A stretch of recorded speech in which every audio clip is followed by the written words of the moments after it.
Bismillahirrahmanirrahim. Ayo bawa harta ke surga. Dukung pembangunan sekolah Islam Mufid dengan donasi ke rekening atas nama Yayasan Muflih untuk Islam dan Dakwah. Bismillahirrahmanirrahim. Assalamualaikum warahmatullahi wabarakatuh.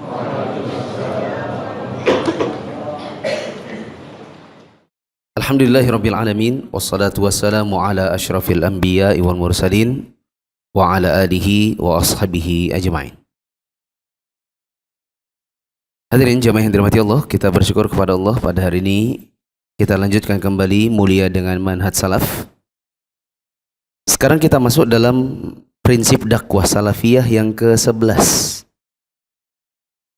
Kata penulis, prinsip yang ke-11 dalam berdakwah adalah memerangi hizbiyah dan fanatik golongan.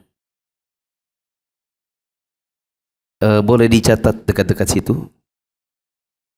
Biasanya orang fanatik pada apa saja, diantaranya organisasi,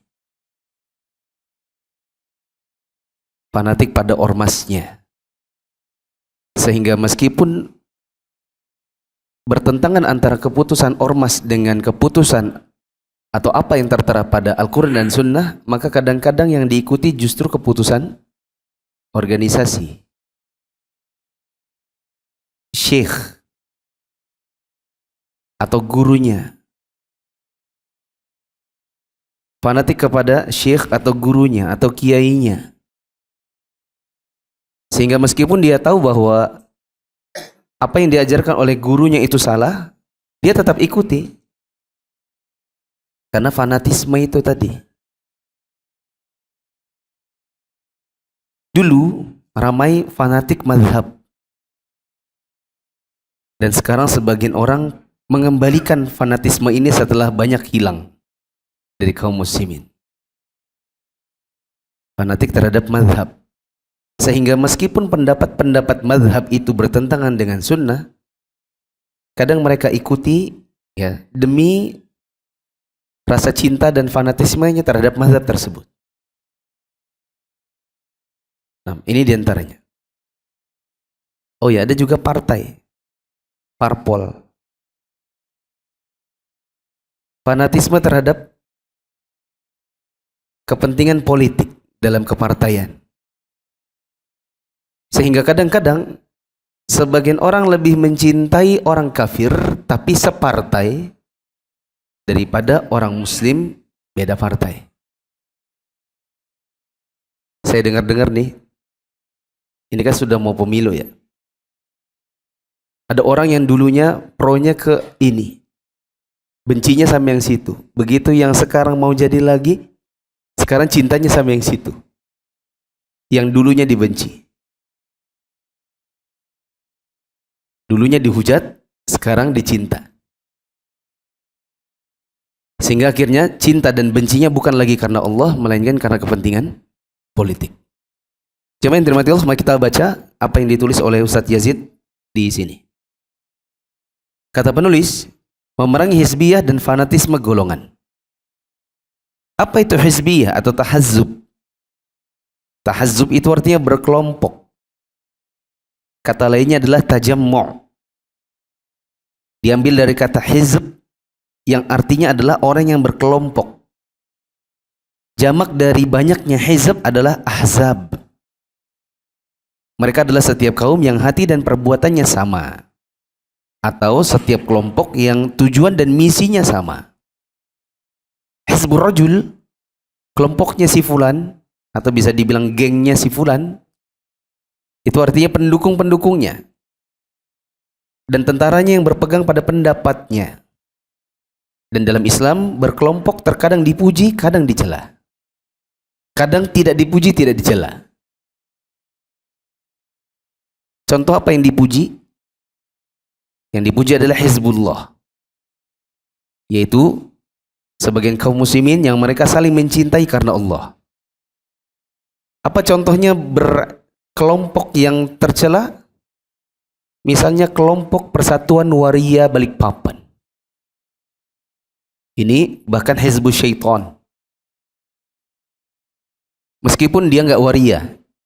Karena kadang-kadang ada organisasi, misalnya organisasinya waria atau LGBT, orang di situ ada yang tidak LGBT, tapi karena kepentingan duitnya di situ, maka dia bergabung di situ. Maka ini setan juga. Apa contohnya berorganisasi yang tidak dipuji, tidak dicela, tapi mubah-mubah saja. Misalnya membuat yayasan dakwah. Misalnya membuat sekolah. Yang di situ ada kepala sekolah, ada wakil kepala sekolah, ada guru-guru. Maka ini hukumnya mubah. Tidak dipuji, tidak dicela. Selama jalannya organisasi ini harus di bawah naungan Al-Quran dan Sunnah. Organisasi tersebut dikontrol di bawah Al-Quran dan Sunnah. Manakala organisasi ini melanggar Al-Quran dan Sunnah, maka organisasinya harus diluruskan.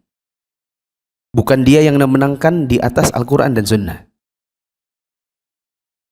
Kata penulis, pujian terhadap hizb atau kelompok yang dinisbatkan kepada Allah berikut ini. Saya ambil contoh yang satu saja. Saya ambil ayat yang kedua saja. Allah Ta'ala berfirman, La tajidu qawma yu'minuna billahi wal yawmil akhir iwadduna man haddallaha wa rasulah walau kanu aba'ahum aw abna'ahum aw ikhwanahum aw ashiratahum ulaika kataba fi qulubihimul imana wa ayyadahum bi ruhim min wa yudkhiluhum jannatin tajri min tahtihal anharu khalidina fiha radhiyallahu anhum wa radu'an ulaika hizbullah ala inna hizballahi humul muflihun. Allah mengatakan, engkau wahai Muhammad tidak akan mendapatkan satu kaum yang beriman kepada Allah dan hari akhir yang mereka itu saling berkasih sayang dengan orang yang menentang Allah dan Rasulnya.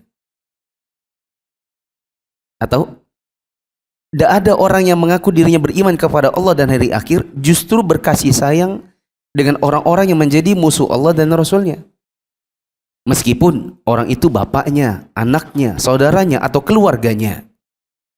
Mereka itulah orang-orang yang di dalam hatinya ditanamkan oleh Allah keimanan. Dan Allah telah menguatkan mereka dengan pertolongan yang datang darinya.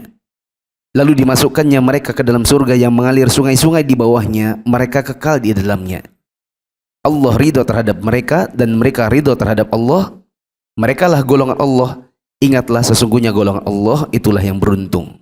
Golongan Allah yang disebutkan di dalam ayat ini, mereka adalah orang-orang yang menjadi wali-wali Allah, yang mencintai karena Allah, membenci karena Allah, menolong wali-wali Allah, memusuhi musuh-musuh Allah.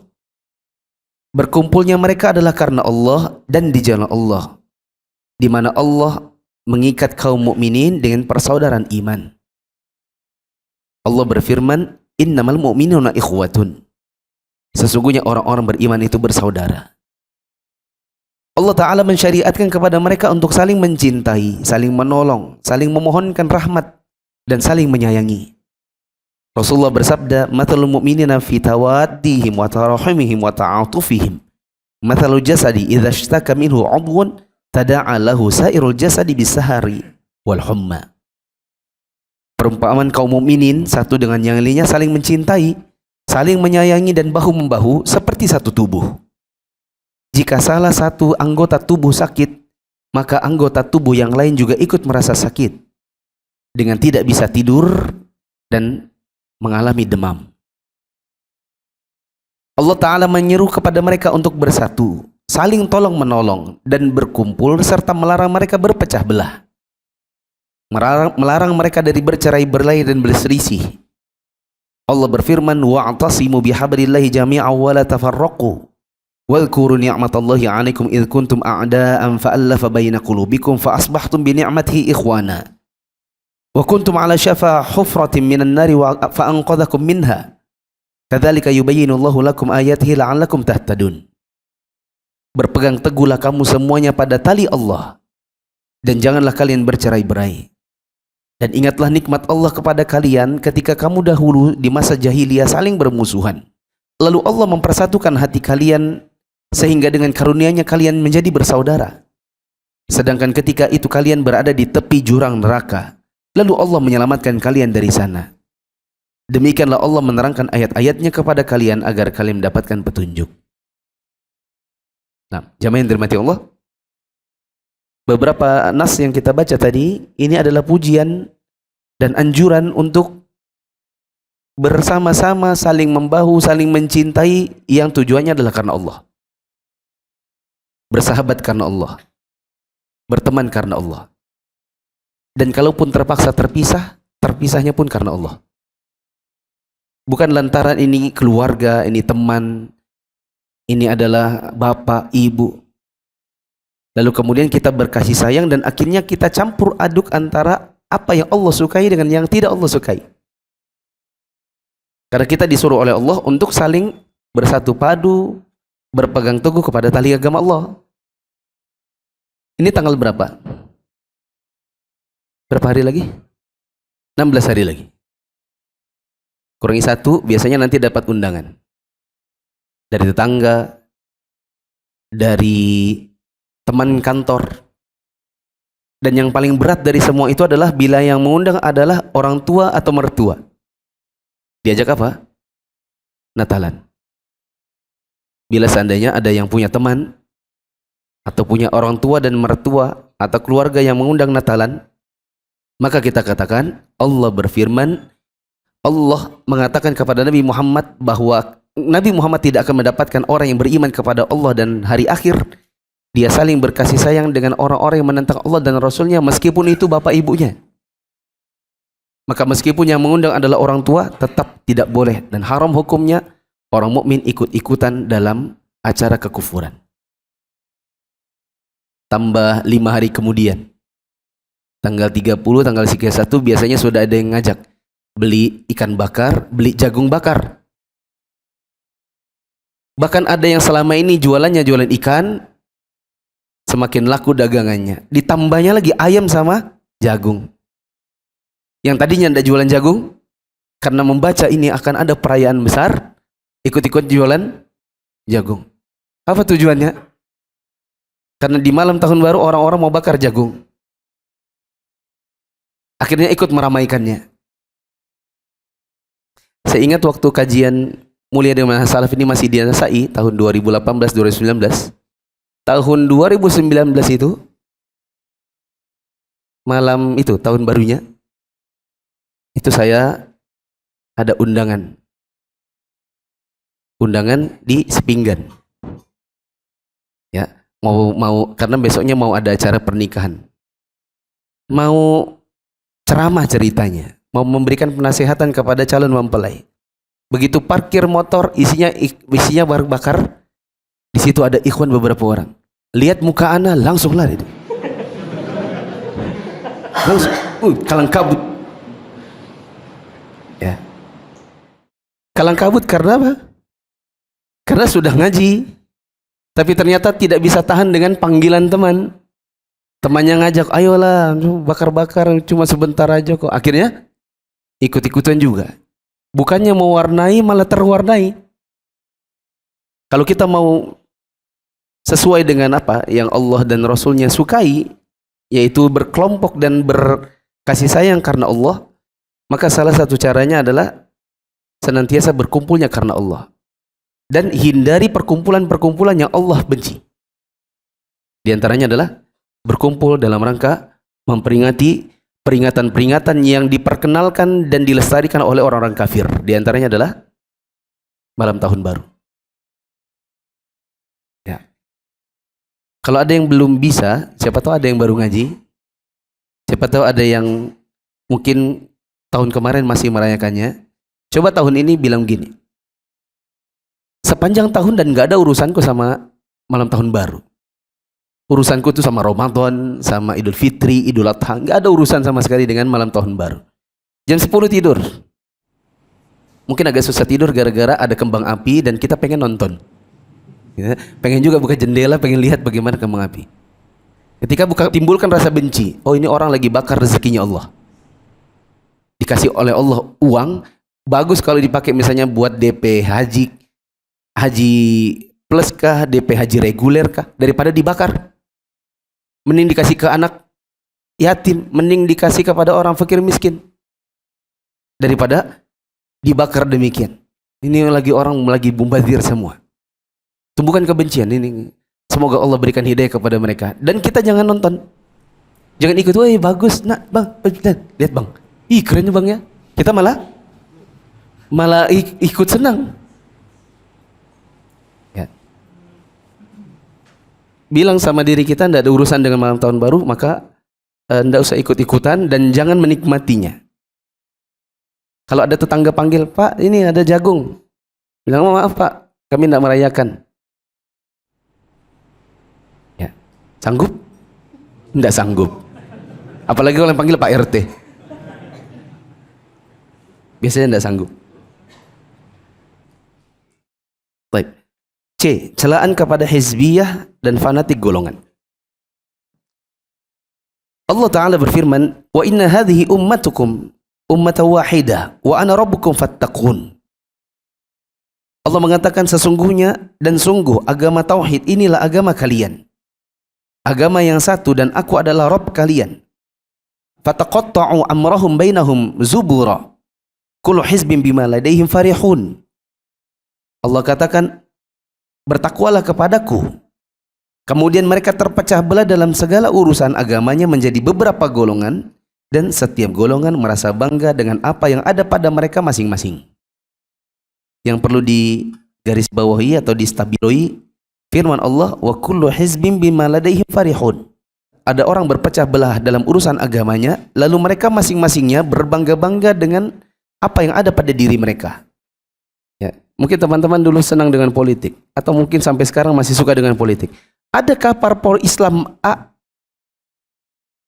berkata, tidak usah pilih kami, tidak usah masuk di tempat kami, bagusnya masuk parpol Islam yang B? Adakah begitu? Tidak ada. Kita sepakat tidak ada. Dan kalau seandainya ini parpol Islam yang mau masuk orang kafir karena sepemikiran, sedangkan ada orang Muslim tidak ikut dengan parpolnya dia cari parpol yang lain, kira-kira mana yang jadi temannya dia? Yang kafir tapi separpol, atau yang Muslim tapi nggak separpol? Yang kafir. Ada sebagian parpol dulu di tahun 2009, zaman-zaman pemilu, kemudian di 2014, ada sebagian parpol Islam yang kalau konstituennya ada di Papua, maka banyak orang Nasrani masuk ke dalamnya.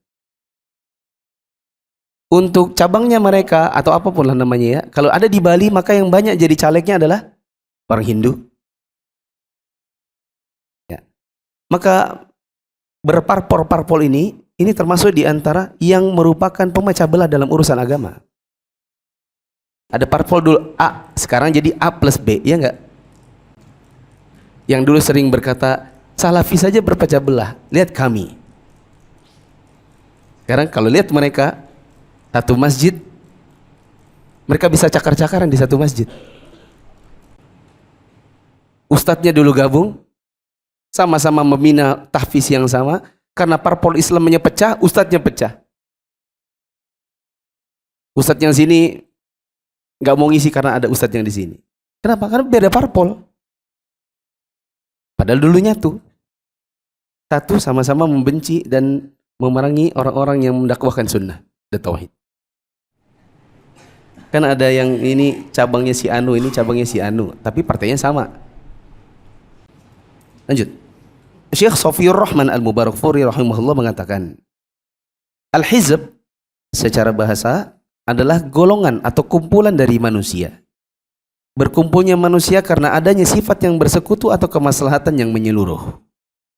Mereka terikat oleh ikatan akidah, terikat dengan ikatan iman, atau justru ikatan kekufuran, kefasikan, kemaksiatan, atau terikat karena sebangsa dan setanah air, atau ikatan karena nasab atau keturunan, pekerjaan, bahasa, atau apapun yang serupa dengan ikatan tersebut, kriteria dan kemaslahatannya yang secara adat manusia berkumpul di atasnya dan bersatu karena sifat tersebut. Ini maknanya hizb, atau maknanya golongan-golongan. Contoh, terikat karena ikatan iman, misalnya Hizbullah, yaitu kaum mukminin yang saling mencintai karena satu akidah. Misalnya teman-teman misalnya tinggal di Balikpapan. Qadarullah kemudian nikah misalnya sama orang Samboja. Terus pindah ke Samboja. Sampai di sana masuk masjid. Terus lihat kok ada yang kayaknya satu bentuk gitu. Bajunya sama-sama gamisan, jenggotan. Ya kan?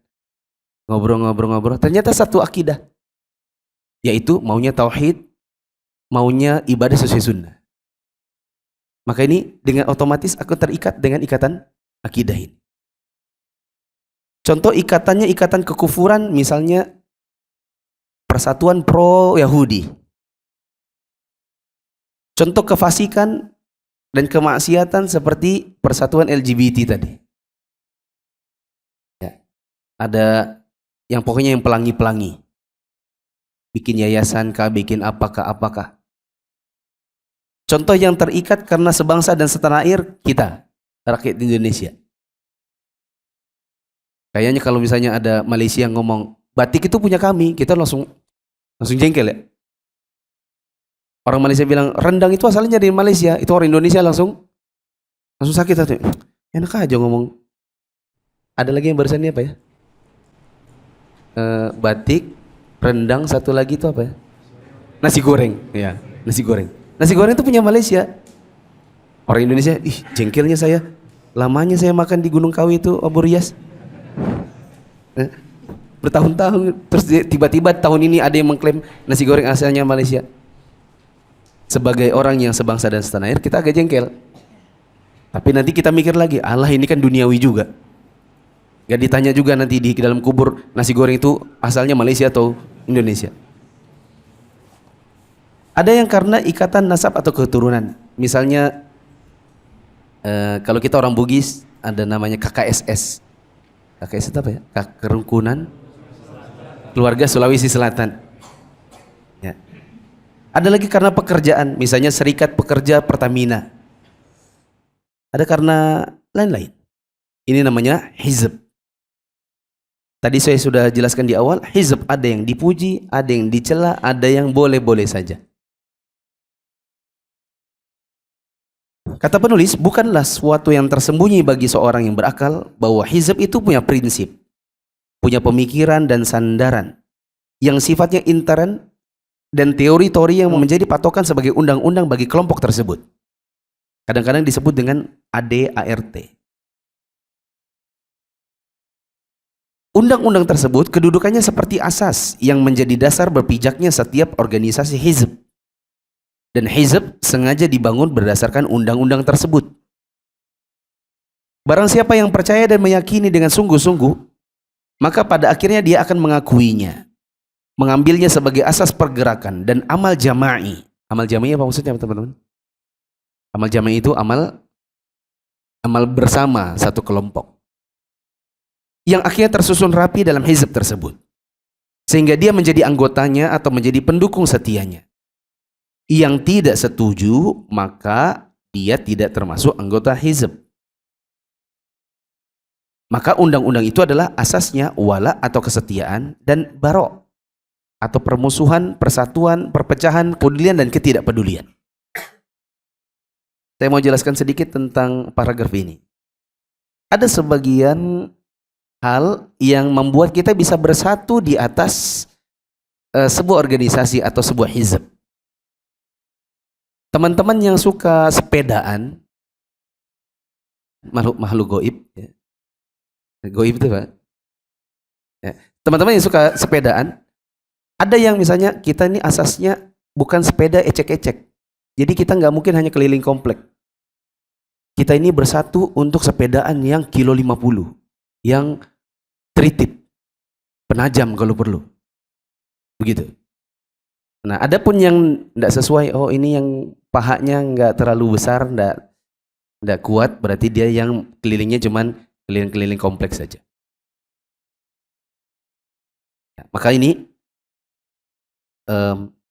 dengan adanya prinsip yang sama, maka mereka akan tersusun bareng-bareng, lalu kemudian membuat amal jama'i. Akhirnya goes bareng.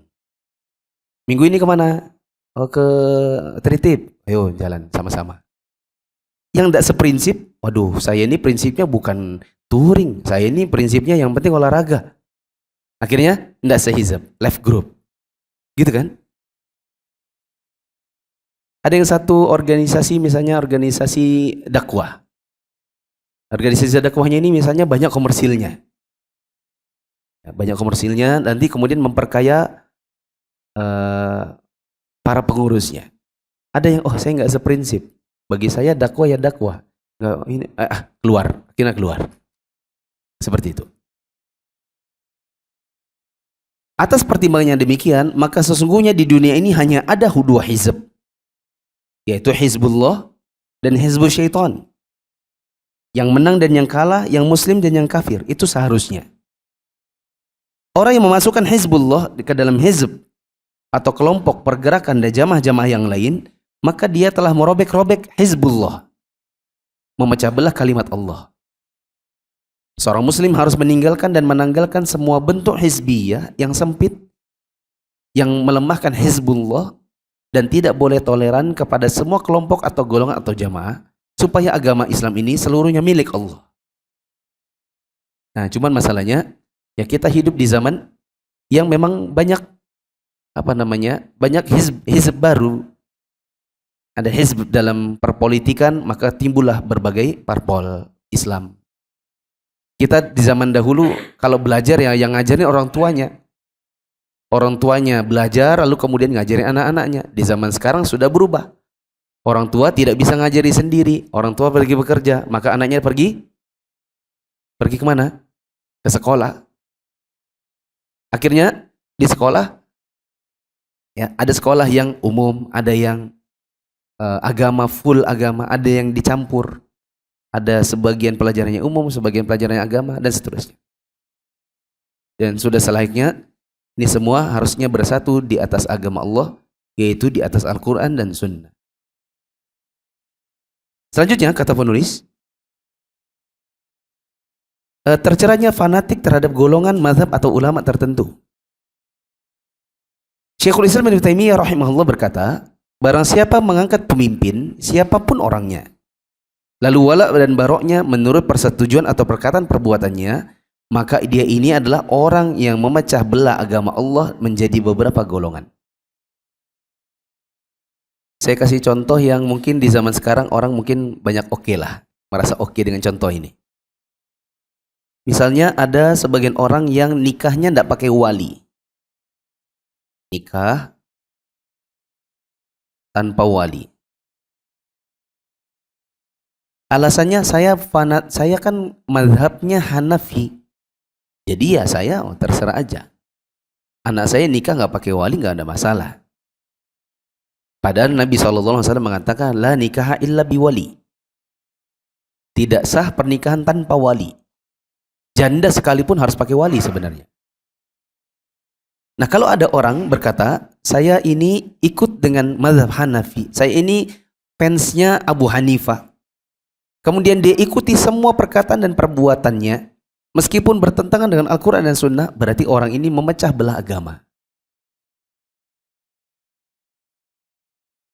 Kita kasih contoh yang mungkin kurang disukai oleh sebagian orang.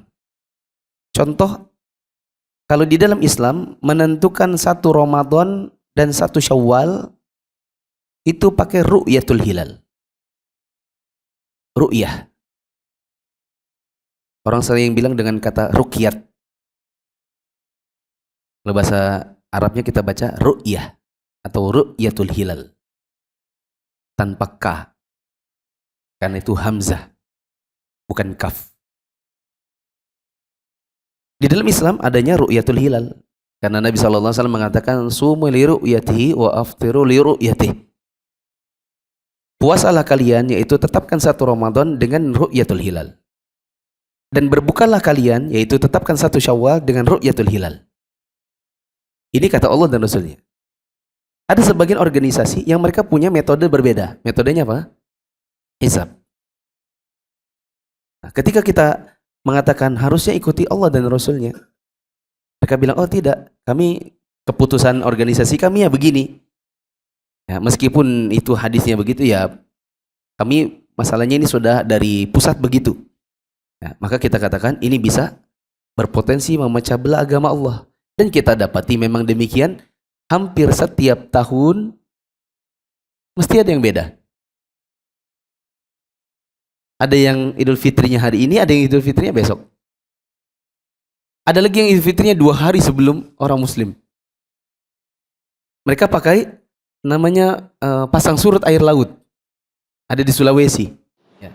Mereka pakai metodologi pasang surut air laut. Yang itu tidak dikenal di zaman Nabi. Masih mending yang hisab. Yang hisab masih mungkin berkata, oh kita pakai hisab. Soalnya pakai hisab ini, kan ini ada alat. Ini kan adalah metodologi. Ini adalah misalnya dia bilang ini maslahah mursalah. Mungkin saja. Tapi pasang surut air laut dari mana lagi itu metodenya? Gak dikenal dia dalam agama kita. Maka orang-orang seperti ini memecah belah agama kita. Lanjut. Beliau juga berkata, barang siapa bergabung atau berjanji setia bersama orang tertentu untuk memberikan loyalitas kepadanya dan memusuhi yang memusuhinya, maka ia serupa dengan bangsa Tatar yang berperang di jalan syaitan. Dan yang seperti ini bukanlah termasuk orang yang berjuang di jalan Allah. Tidak pula termasuk tentara kaum muslimin. Orang seperti ini tidak pantas menjadi tentara kaum muslimin, bahkan lebih pantas menjadi bala tentara syaitan. Demikian kata Ibnu Taimiyah. Beliau juga berkata, barang siapa fanatik terhadap pribadi tertentu selain Nabi SAW, seperti fanatiknya kepada Imam Malik, fanatik kepada Imam Syafi'i, fanatik kepada Imam Ahmad, Abu Hanifah, dan meyakini bahwa pendapat orang tersebut adalah benar, harus diikuti, dan tidak boleh mengikuti selain imam yang diikuti ini, maka siapa yang melakukan hal ini, maka dia termasuk bodoh, maka dia termasuk orang yang sesat dalam agama, bahkan dia bisa menjadi kafir. Sebab ketika ia meyakini bahwa manusia wajib mengikuti satu imam tanpa imam yang lain, maka ia disuruh untuk bertaubat jika mau bertaubat. Jika tidak, maka bisa dibunuh. Tapi dibunuh ini oleh siapa? Oleh ulil amri. Bila, gini teman-teman, supaya tidak disalahpahami ya. Maksudnya Ibnu Taimiyah itu, bila kita seharusnya berpegang teguh kepada Allah dan Rasulnya, terus kita tinggalkan Allah dan Rasulnya gara-gara orang yang kita cintai, kita fanatik kepada dia, maka kita ini tersesat. Seperti tadi, ada orang yang nikah tanpa wali, ketika kita bilang, Nabi bersabda tidak sah nikah tanpa wali, dia bilang, tapi kan mazhab kami begini. Ada orang kita tanya, Bapak ngapain sholat di kuburan pakai ruku dan sujud? Oh iya, kita Syafi'i. Kami baca Quran di ini memang karena kami itu Syafi'i. Oh gitu Pak, Syafi'i. Oke. Meskipun sebenarnya nggak ada ajaran Syafi'i. Bapak kalau mau Idul Fitri, bayar zakat fitrinya pakai apa? Oh kalau kami pakai uang. Nah, salah Anda. Karena Imam Syafi'i itu haram pakai uang. Atau dengan kata lain begini, sebagian orang kalau di negeri kita, apa-apa sandarannya ke siapa? Syafi'i. Tapi banyak hal yang sebenarnya tidak Syafi'i, dia pikir Syafi'i. Ya, seperti diantaranya, di dalam mazhab Syafi'i tidak sah bayar zakat fitrah pakai uang. Di dalam mazhab Syafi'i hanya boleh pakai makanan. Justru di masjid-masjid yang di sana ditegakkan kebid'ahan dengan sandaran bahwa kami ini Syafi'i, nanti kalau sudah malam Idul Fitri ngumpulin zakat fitrahnya pakai uang.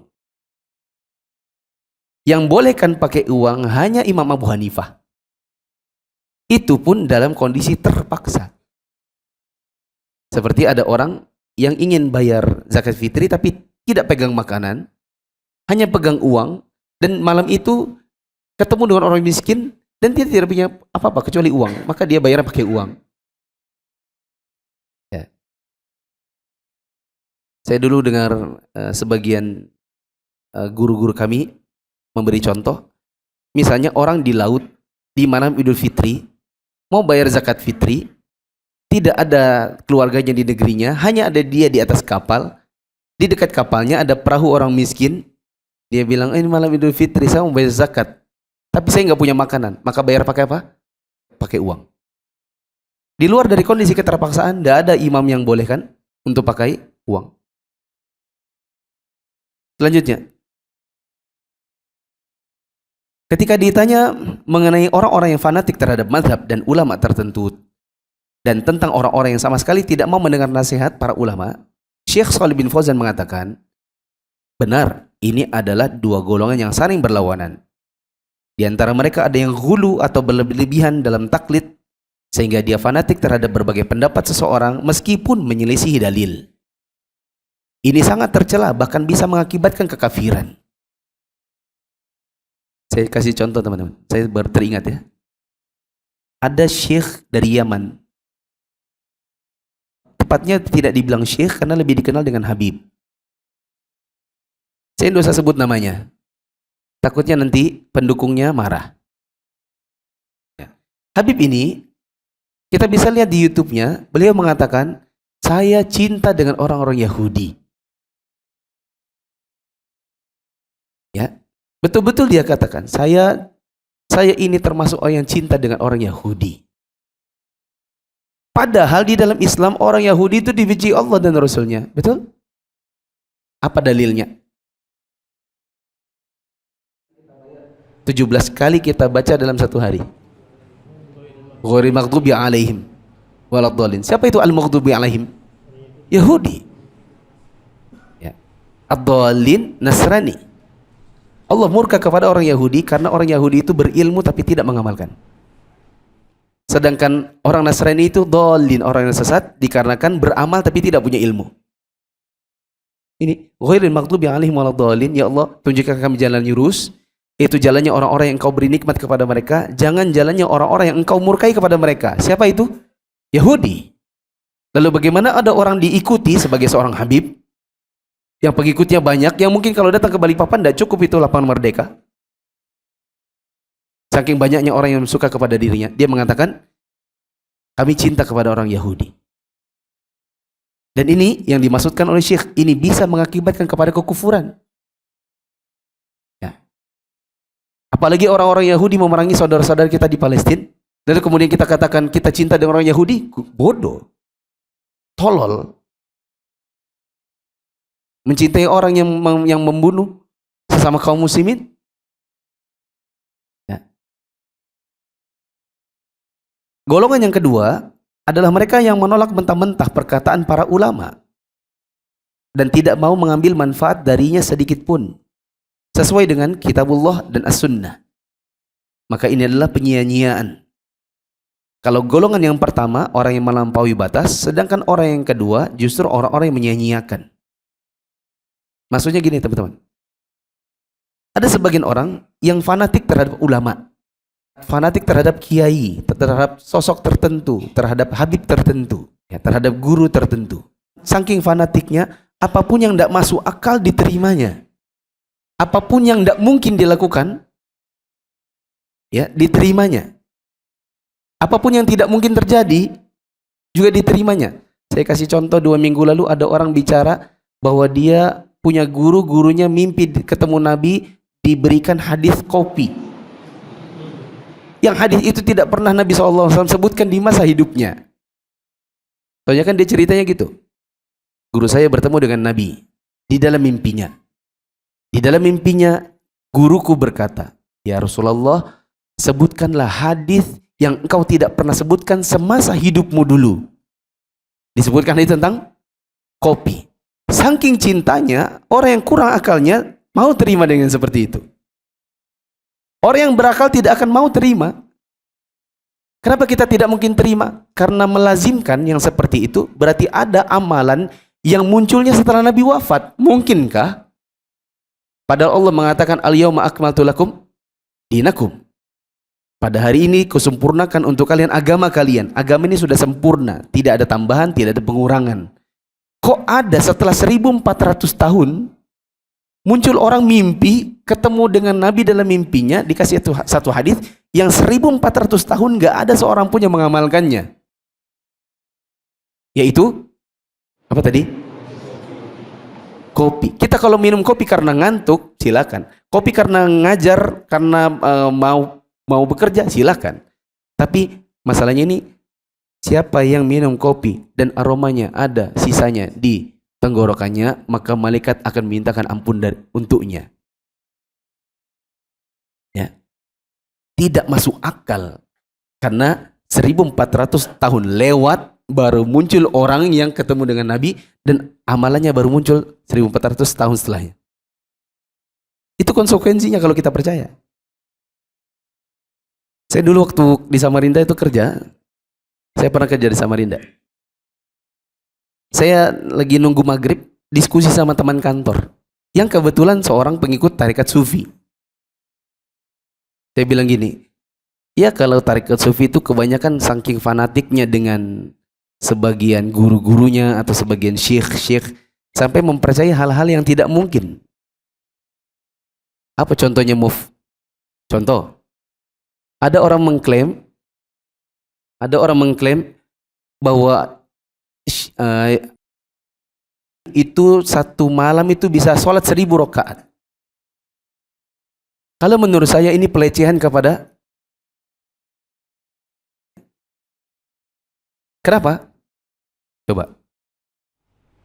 Saya pakai kalkulator. Sholat subuh jam berapa? Anggaplah jam 5.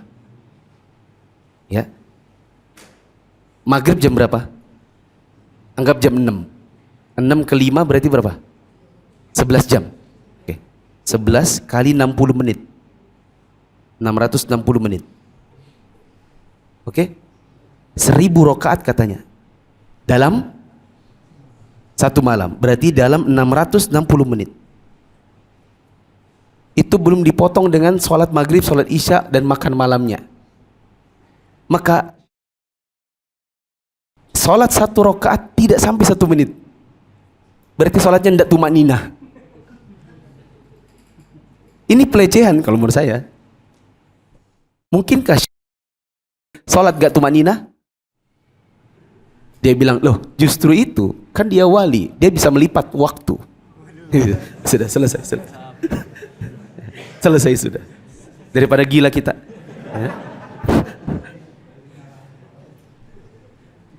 Cinta boleh cinta. Ngefans silakan. Tapi harus pakai timbangan yang logis juga. Mungkinkah seorang ulama sholat tidak tumak ninah? Begitu. Karena sholat 1 rakaat nggak nyampe 30 detik, itu nggak tumak ninah. Antum aja coba ya, kalau mau coba. Allahu Akbar. Bismillahirrahmanirrahim. Alhamdulillahirabbil alamin, arrahmanirrahim, maliki yaumiddin, iyyaka na'budu. Itu coba antum praktekkan. 2 rakaat itu kadang ada jedanya, ada tasyahudnya, tasyahud akhirnya. Mungkin enggak 1000 rakaat dalam 1 malam? Gitu. Ini golongan yang pertama, yang fanatik, saking fanatiknya sudah sampai pada tahap nggak masuk akal. Ada lagi kata Syekh Shalih bin Fauzan, orang yang justru mentah-mentah untuk menolak ulama. Maka mereka pede dengan keilmuan mereka sendiri. Seperti apa? Seperti misalnya sebagian orang yang mereka ceramahnya hanya bawa Quran, kemudian menafsirkan Al-Quran dengan pemahaman diri sendiri.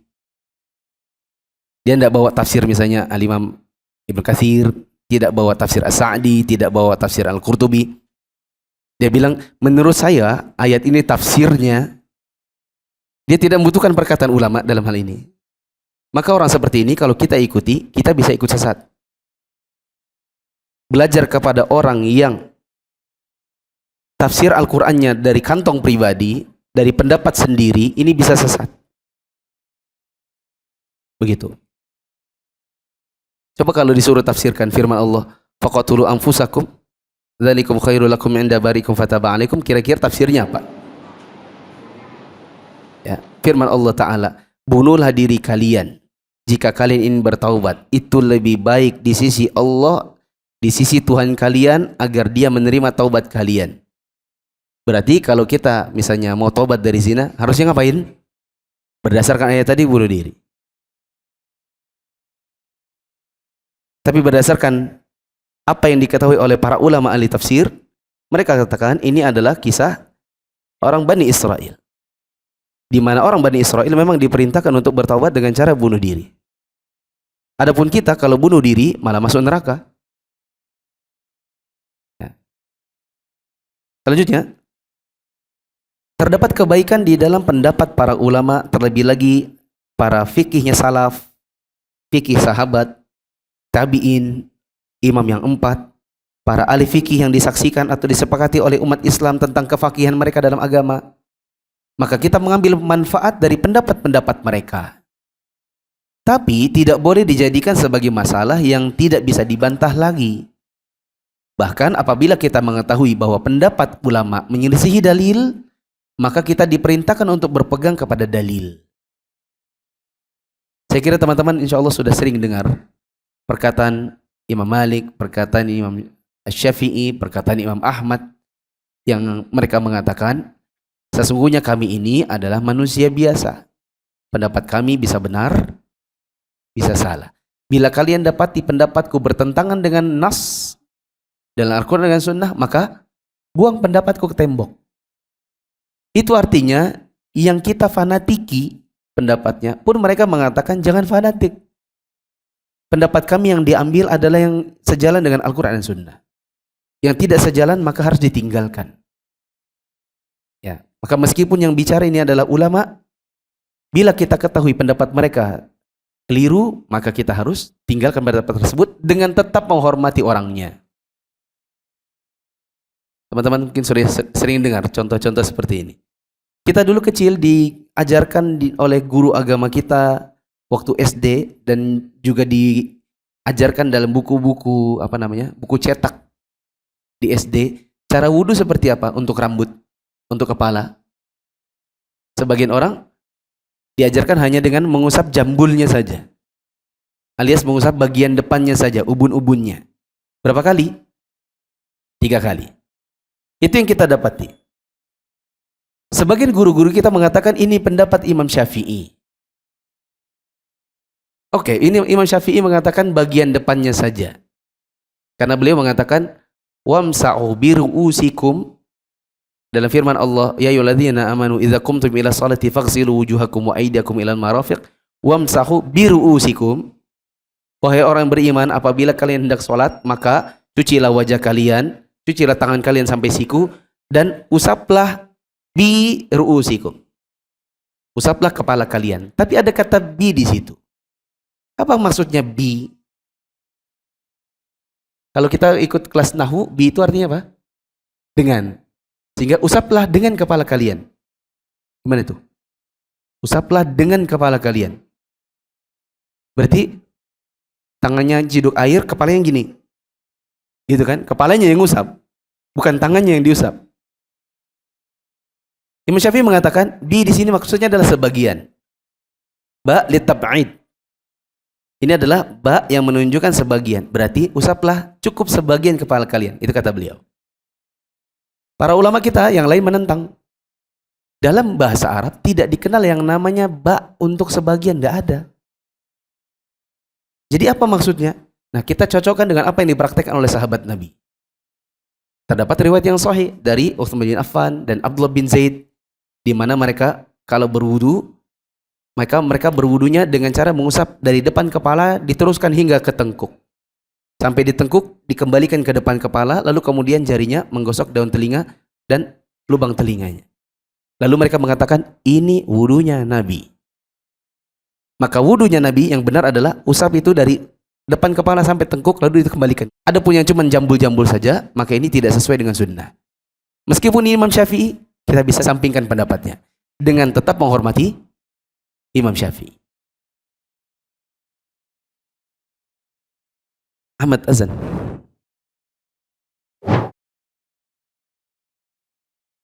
Allahu Akbar, Allahu Akbar, Allahu Akbar, Allahu Akbar. Asyhadu an la ilaha illallah.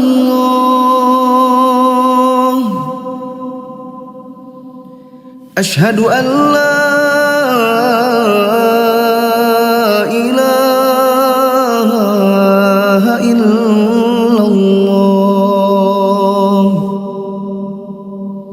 أشهد أن محمد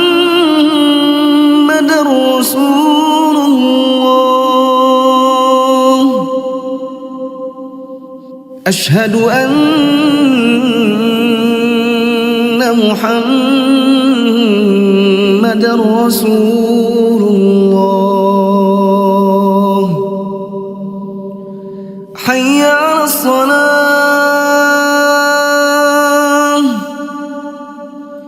حي على الصلاة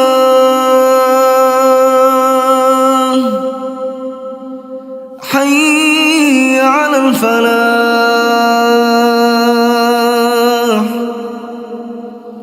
حي على الفلاح الله أكبر الله أكبر لا إله إلا الله.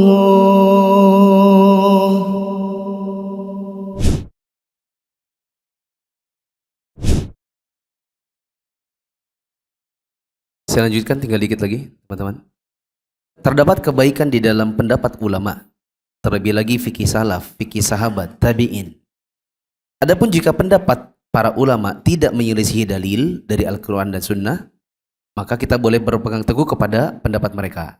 Dan ini tidak termasuk fanatik, tetapi sebagian tindakan mengambil manfaat dari fikih atau pemahaman salafus saleh dan mengambil penjelasan darinya. Dan sebagai jalan untuk memahami makna kitabullah dan sunnah. Saya kasih contoh satu lagi. Sebagian orang berkata begini, lah kalian kan itu orang-orang yang katanya salafi itu kan juga fanatik sama Al-Albani. Apa-apa Al-Albani, dikit-dikit Al-Albani. Kita katakan bukti bahwa salafi itu tidak fanatik hatta kepada Syekh Al-Albani. Kalau pendapat Syekh Al-Albani tidak sesuai dengan sunnah, kita tolak. Ini teman-teman harus hafal contohnya. Karena mungkin nanti teman-teman akan ada pada satu kondisi, mungkin teman-teman menemukan dialog seperti ini. Apakah salafi itu apa-apa dikit-dikit Al-Albani? Jawabannya tidak. Contoh pendapat Syekh Al-Albani yang kita tolak karena tidak sesuai dengan sunnah adalah pendapat Syekh Al-Albani yang melarang wanita pakai emas. Saya pernah mendengar penjelasan dari sebagian guru-guru kami bahwa Syekh Al-Albani dahulu beliau melarang wanita pakai emas. Dan pendapat beliau tidak sesuai dengan sunnah. Tidak sesuai dengan apa yang kita dapati dari bagaimana salaf terdahulu pakai emas dari kalangan wanitanya. Ya. Contoh, ada seorang wanita bawa anak. Didapati pada anaknya ini ada perhiasan emasnya. Maka Nabi SAW tanya, apakah kamu bayar zakatnya? Intinya jemaah yang dirahmati Allah, Nabi cuma tanya, apakah kamu bayar zakatnya? Nabi tidak ingkari penggunaannya. Menunjukkan bahwa di zaman dahulu, dari zaman Nabi, wanita sudah terbiasa pakai emas. Bisa dipahami? Maka wanita-wanita atau istri-istri kita di zaman sekarang pakai emas meskipun wanita salafiyah, tidak fanatik kepada Syekh Al-Albani. Begitu.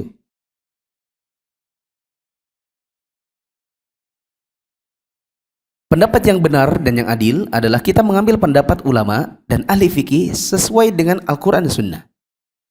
Yang tidak sesuai kita tinggalkan. Pendapat yang menyelisih dalil ditinggalkan. Tapi kita memberikan uzur kepada para ulama atas kesalahan mereka dan tetap mengakui tentang keilmuan mereka dan tidak meremehkan keilmuan mereka.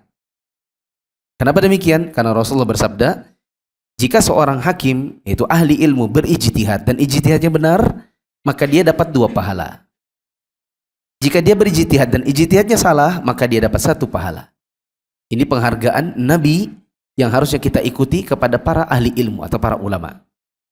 Artinya mungkin mereka salah, tapi tidak kemudian membuat kita meremehkan dan merendahkan kedudukan mereka. Ya, termasuk Syekh Al-Albani, termasuk Syekh bin Baz. Mereka adalah para ulama yang mungkin juga ada kesalahan pada sebagian fatwanya, yang tidak boleh membuat kita meremehkan kedudukan mereka. Paragraf terakhir, kesalahan dalam ijtihad akan termaafkan apabila berasal dari seorang yang punya kapasitas untuk berijtihad.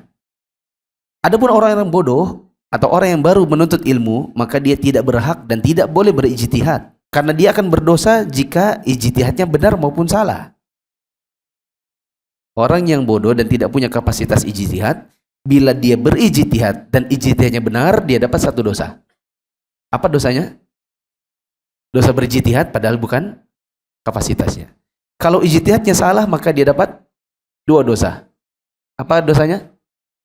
Sudah ijtihad padahal bukan kapasitasnya, salah lagi. Begitu. Saya ringkas dari semua yang kita baca pada malam hari ini, bahwa di dalam dakwah salaf, kita hendaknya berusaha untuk meluruskan pemahaman kaum muslimin yang mereka itu fanatik terhadap organisasinya, terhadap guru, kiai, syekhnya, kepada mazhab atau parpol tertentu. Karena hizb yang demikian ini bisa memecah belah persatuan kaum muslimin. Yang diperbolehkan adalah bersatu di atas tali Allah, yaitu Al-Quran dan Sunnah. Kita dicela apabila kita fanatik terhadap golongan-golongan tertentu atau mazhab tertentu. Apalagi kita tidak bisa konsisten pada mazhab tertentu karena ada sebagian mazhab yang bertentangan dengan dalil. Tadi saya contohkan, ada pendapat sebagian mazhab yang mengatakan nikah itu boleh meskipun tanpa wali. Yang benar harus dengan wali. Tidak sah bila tanpa wali. Kemudian misalnya di dalam dakwah sunnah sendiri, sebagian ulama kita ada yang memiliki kesalahan. Seperti Syekh Al-Albani yang melarang perhiasan emas bagi wanita. Yang benar di zaman Nabi sudah ada wanita yang pakai emas. Dan Nabi tidak mengingkari hal itu. Kita tinggalkan pendapat Syekh Al-Albani dalam masalah ini, tapi tetap harus menghormati orangnya. Sehingga pendapat yang benar, kita beramal, beragama ini dengan mengikuti pendapat ulama jika disandarkan dan sejalan dengan Al-Quran dan Sunnah. Jika pendapat mereka tidak sesuai, maka ditinggalkan, tetapi tetap dengan menghormati kedudukan mereka. Wallahu a'lam bishawab. Subhanakallahumma wa bihamdika asyhadu an la ilaha illa anta astaghfiruka wa atubu ilaik. Wassalamualaikum warahmatullahi wabarakatuh.